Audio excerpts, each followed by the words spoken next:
So I've seen that Tommy has a YouTube channel now, which is only just started up. And I, yeah, he said that he wasn't, or his channel got deleted from YouTube. You know, when it comes to him, I don't know what the truth is. And I don't know, like he's got a huge amount of fame in such a small amount of time. And there was a huge protest, and to me it felt like he basically just kind of came out of nowhere around the summertime, and he's just gotten a huge amount of backing and support and stuff like that. So I'm a little bit confused as to how or why he wasn't allowed to have a YouTube channel before this time. I mean, either YouTube is literally against me and I have deliberately done something to my channel so that no one watches, and maybe they did the similar thing to him. Maybe he had a YouTube channel, but he was finding that he wasn't getting any posts. But if that was, it wasn't getting any hits. But if that was the truth, then why was there such a storm about this video that he made where he was just exposing a couple of two-tier policing systems?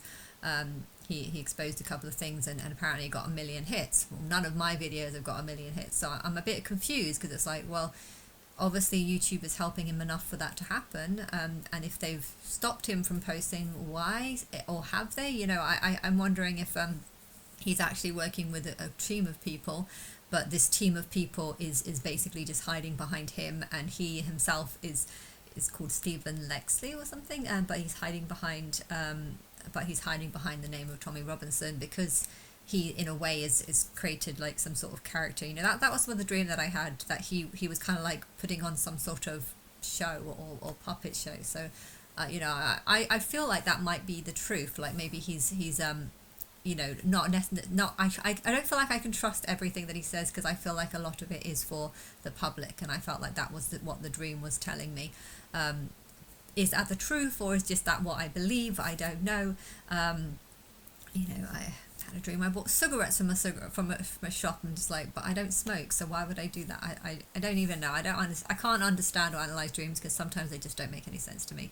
But yeah, he's now interviewing a guy, and it's interesting because I've gone through so many emotions in this film. Like, the more I hear, the more the story changes, and then the more my view completely changes.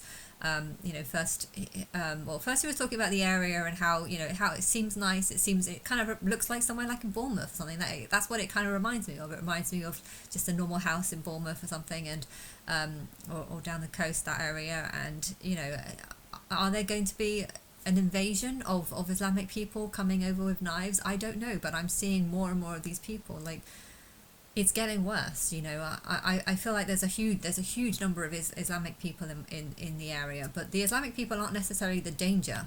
I feel like the danger is actually these people from, there's a whole bunch of people from South Africa, or not South Africa, it's just Africa in general, or I don't know. I don't even want to say, because it could be anywhere, but there's a whole bunch of people that look like some sort of tribal gang that does want to come here just so they can steal and then take the stuff back to their land or something.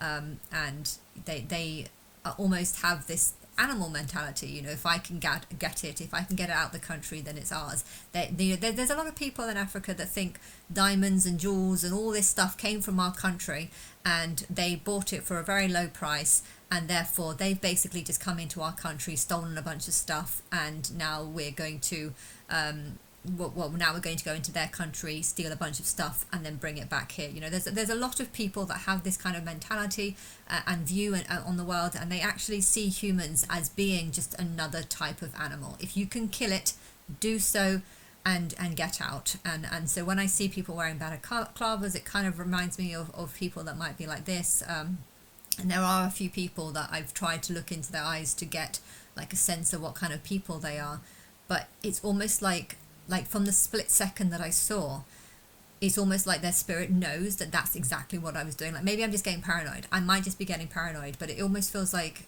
there was a couple of people that I looked into their eyes, and I just, like, I almost felt like they were going to start shouting at me, even though I didn't actually know anything about them or anything. And so it became very hard to even look for more than a second, you know, like, wow, that was pretty outrageous. I don't know, but I'm feeling this way more and more, and I'm listening to this video and how that's what happened. There was the Gaza Strip, and just a whole bunch of them just came in, pillaged and looted and kidnapped, and and it's terrible. And so first I was kind of getting a sense of that, and just trying to think, I know this is wrong, but I was thinking, how likely is this going to happen in England? I should be listening to this story and being like, oh my God, this is so terrible. Feel bad for the people that it's happened to. Yes, I know that's how I should be feeling, but as a human, we are more selfish animals, and we do tend to think more about, is this going to happen to our country? Sorry, but that is just how all humans are. And so, yeah, I am thinking that what I was thinking. How likely is this going to happen to our country? How likely is there going to be a bunch of pirate ships on the shores of Bournemouth or places like that, and them coming through? I don't know, but I feel like it's getting higher and higher. And that lady in the saunas, it said that it was happening every day. There was crimes happening every day. Gangs are coming in, and these people do not think in the same way that we are thinking, and they are very bad people who will just come, steal all our stuff, and they'll feel no guilt or no remorse, because they'll just be thinking, well, they stole all the diamonds from our country. I mean, technically, we're the ones, or the Europeans or the Westerners, we're the ones that have made these diamonds valuable. If we said that we didn't want them, if everyone in Europe said we don't want this is just it's just a stone. What? It's just a pretty stone. Why the hell are we spending thousands of pounds or £1,000,000 on I don't know if we spend £1,000,000, but why the hell are we spending huge amounts of money on just a stone that you haven't found or dug? You didn't do any work for. You literally just was born on a land, and what, you think you own the stones that are in your land? You were just born on that land. That's all it was. You didn't do any work. You aren't getting smart. You aren't getting educated. You're just getting angrier, and you're just trying to find excuses. I think if people want to attack others, they would find an excuse to attack people. Now, I feel like this whole Palestine versus Gaza and West Bank, does it matter what name it's called? Why would it matter so much that it's called Palestine rather than Gaza? I mean, it feels like you just created some sort of excuse.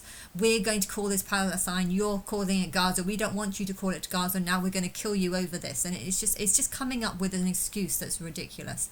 And so, yeah, I am wondering how likely this is going to happen in England, and I'm seeing the gangs that I'm seeing in Birmingham, and it's just getting worse. And I think you really do have to be careful who you get too close to, and were there warning signs in this area? Maybe these people were walking around and the warning signs were there, but they were ignoring it. And I don't want to be in that same position where the warning signs are there and we're just ignoring it. I feel like a lot of people are leaving.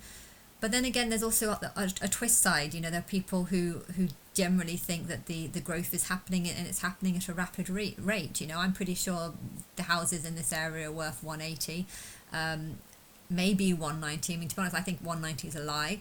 But the guy in the jacuzzi seemed to think that houses in the whole of Birmingham, don't go less for 230, which is considerably higher. So maybe he wasn't talking about Nietzsche specifically. Maybe he was talking about a slightly better area, but which is a bit more. When I first came here, I could have moved. There was a street on the south of Birmingham, which is nearer my gym, nearer the gym that I go to, and I could have bought something there. That house actually looked similar to something more like in Hampstead. Like there was a nicer area. It's not quite as nice as Hampstead, but there was a couple of houses that look quite nice, and I could have bought a flat there, but it would have been a flat. It wouldn't have had a private garden. I think the lease was fairly short. And I didn't want to have to. I wanted a garden. For me, being in a house rather than being in a small flat. It was a 1-bedroom flat, and it was in the attic, so I was up 4 flights of stairs, and I didn't want to go for that. And I'm glad I didn't. This is much better. I think that one was actually more expensive, but I could have borrowed more from my mum, and I could have afforded it. But yeah, so maybe a place like that would be now, because it was. When I bought this one for 105, that was about 150, so that was considerably more, even though it was smaller, but it was in a nicer area. But I don't really, I much rather, I need a garden, I need to sunbathe. But anyway, yeah, so he was telling the story about how, I'm going on to the story, how his daughter was staying with his ex-partner, and the ex-partner was shot, and the daughter was taken off, and then he said he heard 3 days later that the daughter had actually died, And okay, on one hand, I was just basing the story solely on that, and I don't want to sound like a monster, but I feel like this is something that I don't want people to hear if you are someone who has been in that situation and survived. But if your mum dies, because I was assuming that this ex-partner was his was the child's mum, and I was assuming that maybe they didn't even get married, so maybe they're not even in a close relationship. How the relationship with the mother father is going to make a difference. If the child is living solely with the mother for the first 8 years or for the first few years of her life, and then finds that the mother dies and has to go and live with the father, the dynamics would massively change. Everything would change about that kind of life. And to think that she might be forced into some sort of really bad situation where she's kidnapped for a long time. I know that the kids were let off a lot earlier. They were let off some of the first ones, but I was trying to comfort if you're in that situation. I'll try and comfort and say, if your child does die, it is better. I would say that it is better for a child to die, because if you've lost your mum, your whole life has changed. And if you've lost it because of cancer or lots of other health problems or an accident or something, you can't be angry at anyone because it's an accident and it happened, and you just need to accept it. But if you know that your mum was deliberately killed, and you're not even that close to your dad, or you're not living with your dad, and your whole life will be ruined, and you'll be like kind of traumatized throughout the whole of your life based on this one event, this one life-changing event. And to lose your mum because she's murdered, that's it's a terrible thing. And in a way, it's better to, I think, because I believe in reincarnation, because I wouldn't want to live. Okay, my mum is totally mad, and I had to have to put up with that. But yeah, in a way, if a child dies and the mother has also passed, I feel like you can comfort them by saying it's better that they died, because they would have just gotten a new life, a new family. And I kind of just accidentally posted that, assuming that was the story. And then he started talking about how he also had a son, and the son was still alive. And then I was like, oh, well, that completely changed the dynamics, because now it's not just, a father losing his child who was by his ex or an ex-partner. It's not just that. You've got another child involved, and that child is also going to feel the loss of a sister. If maybe a 10-year-old loses an 8-year-old sister, that child is going to have to live the whole of their life knowing that their whole life has been changed. Because when you lose a sister or a sibling, your life does change. If it's older, if you lose a sibling when you're older, it might be more tolerable, because you're probably more in the situation where you're ready to start a family of your own, you're ready to create a life of your own. If me and my sister have completely separated now, that if one of us was to die, whether it be me or her, I don't think it would really make much of a difference to each other's lives, because we're just not in each other's lives. But if you're losing a sibling at a time where you were really close, you might spend the whole of your life thinking, my life was changed because of that. And it's, I'm thinking about the trauma that you face, not the trauma of just dying and getting a new body through reincarnation, but the trauma of having to live such a long time knowing that you didn't even know this girl. If someone dies when they're 8, if they die when they're 20, it's bad, but at the same time you have a sense of what kind of person that is. And I think also, as people get older, that bad habits might start coming out of them. They might turn into a drug dealer. They might turn into someone with who steals or has bad appetite. When souls become old, when humans become older, often they can become more corrupted. And therefore, if someone loses a sibling that's older, like in 20s or 30s or something, you might have a strong bond and you might be really close, but there's also a high chance that you've actually seen flaws in them. There's actually a high chance that you've separated, that you don't like each other that much. I think rifts are more likely to happen when you get older, because life becomes more stressful, and when you become more stressful, sometimes you can become more corrupted. Hence, if you have a sister or brother that turned to drugs and then had caused you lots of grief, or perhaps even tried to steal from you, and then they died, you would probably feel less sad about that. So if an older person dies, it's not always that case, because sometimes the relationship is good, but it all depends on the relationship and how close and how much you got on. But if you lose a sibling at such a young age, like 8 or 9, you never actually got to know them, you never actually got to find out what kind of path they would have, and I feel like the trauma of that would lie with you for the rest of your life. So it is far more traumatic for a younger child, to I have a lot to say. I didn't want to just type it down on a thing, but that's how it is.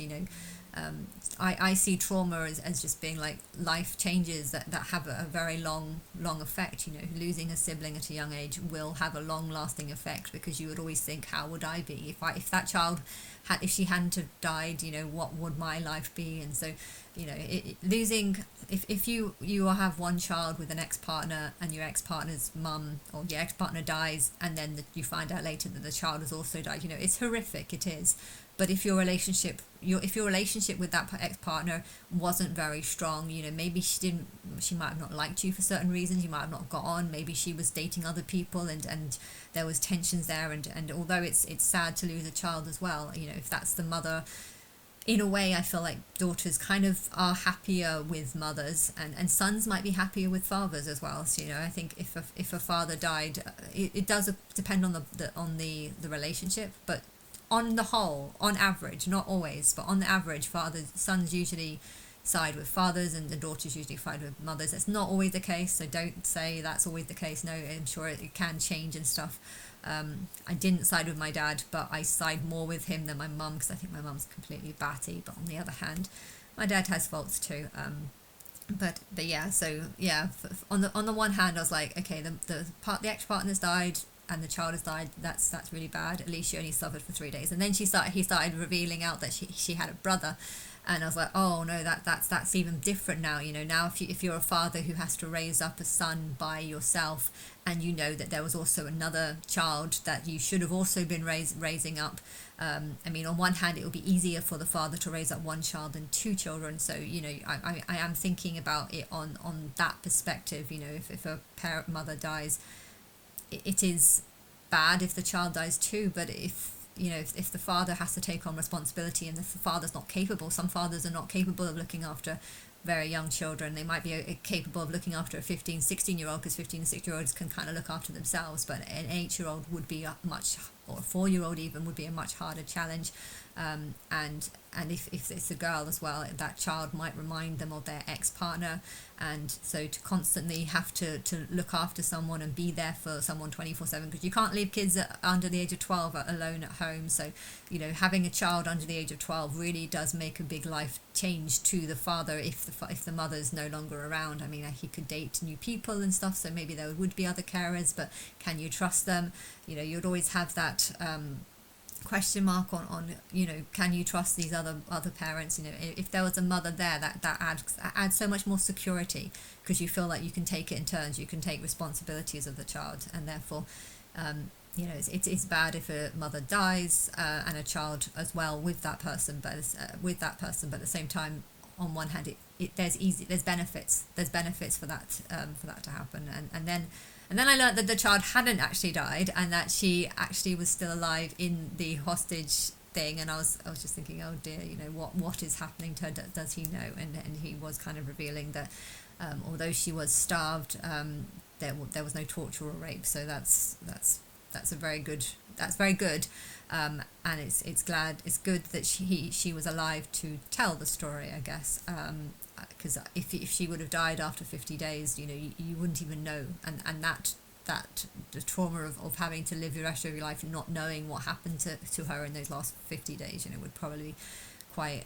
So I'm just thinking about like kind of like this interview is making me realize like the kind of the trauma that people go through when going through all these different stages, and this also depends on all the things that they would be thinking. If you've got a child that's survived, or that didn't get taken, and now you're going to have to look after that one. I like the Impossible film, where the wave comes over, and you learn one by one that some of them are not dead, but you kind of have to try and put them in that person's mind of having to work out, okay, I want this child's fine, is there any more children, this child's fine, and then you find out then they find out that the mothers you find out bit by bit more and more people are alive. So I don't want to give away the story if you haven't watched it, but it's a very moving film because you get to put yourself in that person's situation and think, what would I do, what would I feel? And so you know, I was thinking about that, and then it turned out that I found out that the mother wasn't actually the mother, it was just literally an ex-partner, and I guess she was like a mother, but because she wasn't actually the mother, then I felt like that completely changed the whole story. You know, if you know that the mother and father are alive and the 8-year-old has been taken, then suddenly you're just like, right, we need to save the 8-year-old. Why? Because the parents are still alive. The parents can look after them. The parents can give this child a good life, and therefore, you know, you shouldn't. If a hostage is a hostage, and you know that they just need to get out of the hostage situation, and then their life will not necessarily go back to the same as it was before, but it took 2 years, he said, but she is now back to how she was.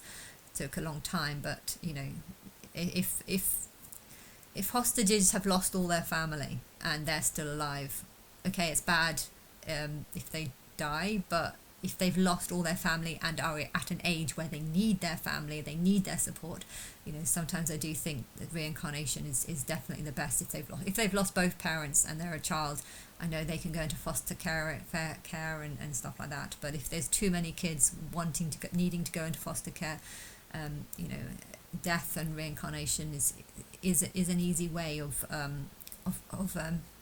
think it's a better way, you know, less suffering, less pain. So I just wanted to say that, to kind of explain, yeah.